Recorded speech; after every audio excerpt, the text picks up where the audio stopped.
Okay, so I'm gonna move actually to a different. Actually, no, this area is fun. All right, so 11:44 once again, cutting it quite fucking close, but you know, whatever, we're good. Warning. Now leaving the safe So area. I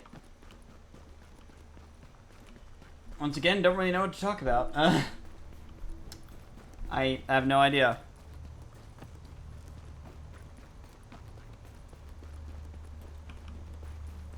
Need to come up with something though.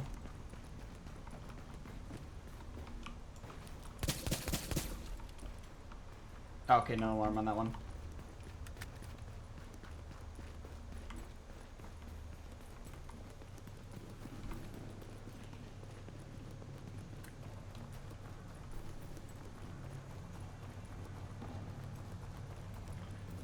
I don't know what to talk about.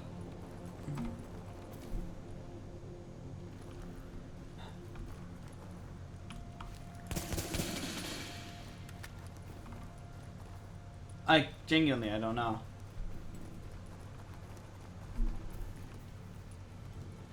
I mean, I have to talk about something. Even if it's just the game I'm playing.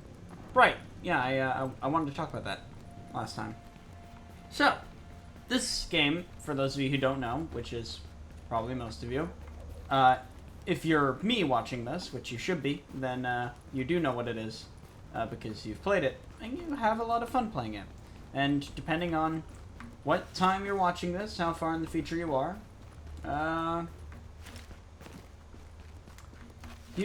it may or may not exist anymore. You may or may not still be able to play it. I really hope it's the former, and that, you know, you can play it. Because it's a really fun game. And the reason why you like it as much as you do, or liked it, I'm not sure when you're watching this, is because of the environment. As well as the fact that the game doesn't pull punches. When it comes to environmental storytelling, I've never seen a game better. Bar none. And who knows? Maybe when you're watching this you found a game that's better, but I doubt it, honestly.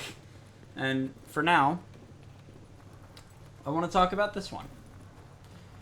The Division is a game that a lot of people look at, especially after the cursed year 2020, look back on it with a very, very... The fuck? Oh, that's what the fuck. But yeah, look back on it with a very interesting view. Because it's... How do I word this? It's kind of a time cap? No, time capsule. Time capsule isn't the right word.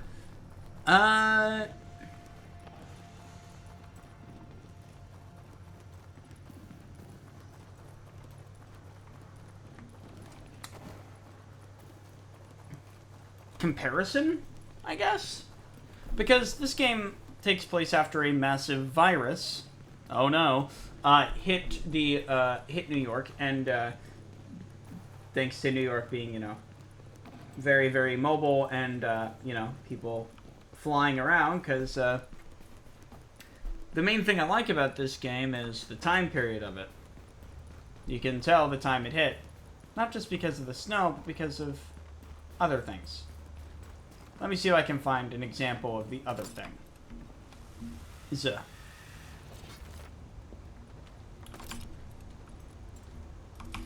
Up, not down, up. There we go.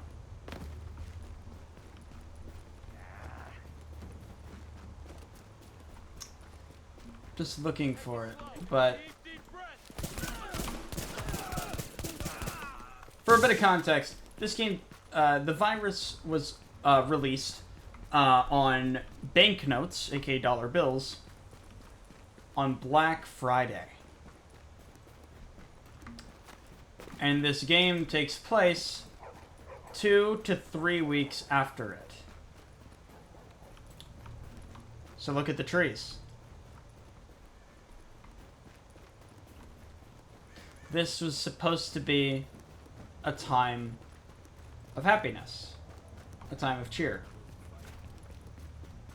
a time where families come together from, then fly to other states or, hell, other countries even. Give me that. To celebrate.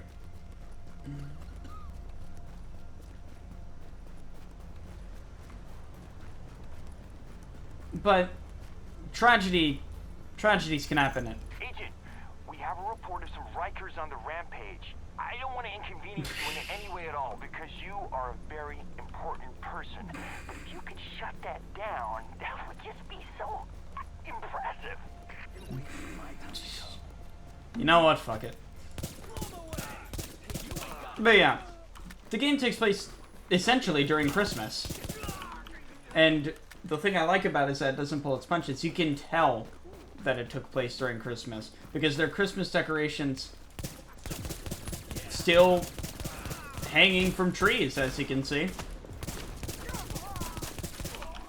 Still Christmas events being advertised on the billboards. And that's on the high end. On the low end, well, you have businesses and office buildings where wrapped Christmas gifts are sitting on desks.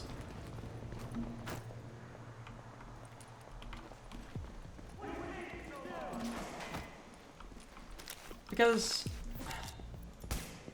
tragedy doesn't care.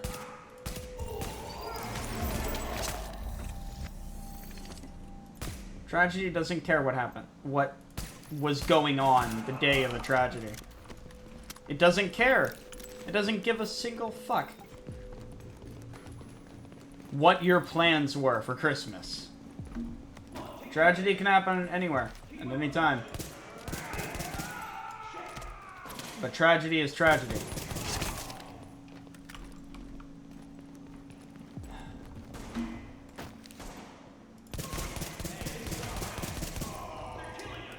And when people start trying to say, oh god, this was tragic because it happened here, that doesn't work. Tragedy is tragedy, no matter when it happened or where it happened. It doesn't matter. Tragedy is tragedy.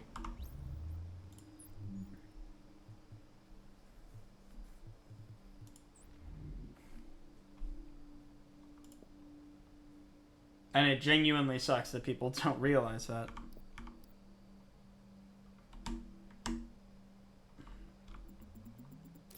Especially nowadays. Yeah, I mean, sure. I guess I have something else to talk about as well. War.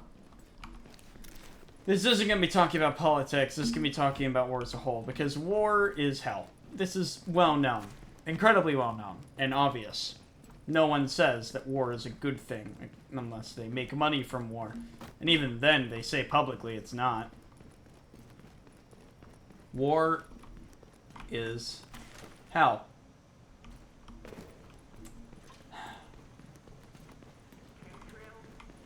But a lot of people get lost in the fighting. Like, back when this was back when this was being recorded, there was a rather large conflict going on between Israel and Iran. And everyone is getting lost in who's winning, who's losing, what one side did. And people are forgetting that on both sides,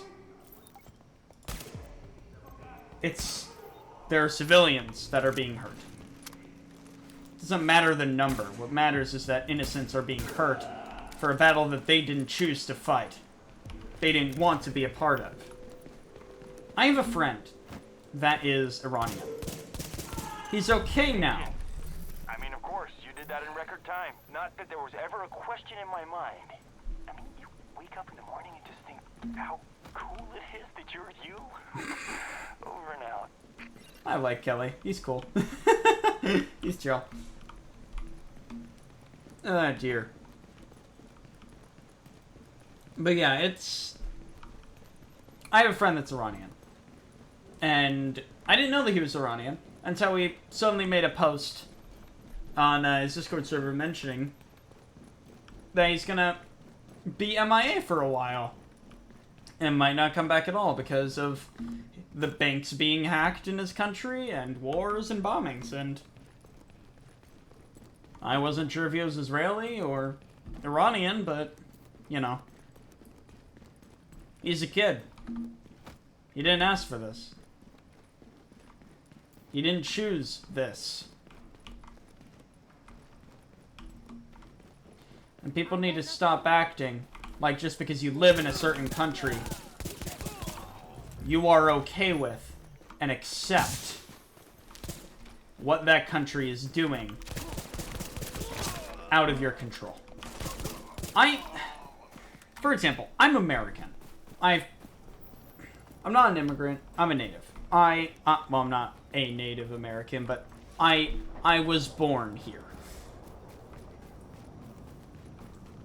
And everyone is... When I say them American, I've had multiple people say, like, kind of just say that, you know, my opinion doesn't matter when it comes to stuff going on elsewhere. Or that, you know, I must not know at all what's going on with my own country because I don't live in a certain state. Or, hell, I've had people say that I still don't understand what's going on in my own home state. Because that's what people do.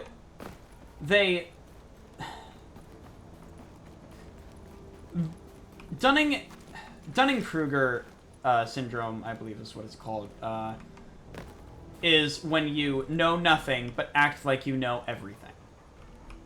It's a cancer, and it's, in my opinion, why the world is in such a conflicted place. Hopefully, when you're watching this a few years in the future, hopefully things have fixed itself or calmed down a little. But, you know, or hell, maybe you're watching this because you came across an old server farm in a ruin in LA. And you're looking for, you know, proof of what the hell happened to cause that ruin to be made. Who knows? I don't know when you're watching this. I don't know if you're me. I don't know if you're my family. I don't know if you're some archaeologist 1,000 years in the future. But if you are an archaeologist, or you are a person from another country, I need you to understand something. Almost every American did not have, well, really every American that wasn't directly in the army, and even some of them, did not have a choice to fight whatever fight we fought. A lot of us probably didn't like it. A lot of us probably didn't believe in why we were fighting. Didn't believe in the reason for it. That's the true horror of war for me. You didn't ask for this. But it happened to you because of the flag that you were under. My Iranian friend is okay now, but a lot of people are basically saying Iran should be wiped off the map because its culture is evil and its government needs to be reset. But what a lot of people forget is that when you hit the reset button on a government, on a country, innocents get caught in the crossfire and innocents have their lives upended. Innocents that had nothing to do with the war, nothing to do with the conflict. A lot of whom probably were against it. That's the truth of war. What matters to me, and what should matter to more people, aren't the soldiers fighting on the front lines, and what politicians are saying from on high, and saying what the country wants. What matters is the civilians that don't have a choice but to take part. And even if they're not drafted in, even if they're not taking direct part in the war, maybe. Well, sorry, not maybe. Whatever happens in that war is still put on their shoulders. And people need to realize this. Stay safe, me, or archaeologist, or whoever the hell. Don't forget that. War is hell.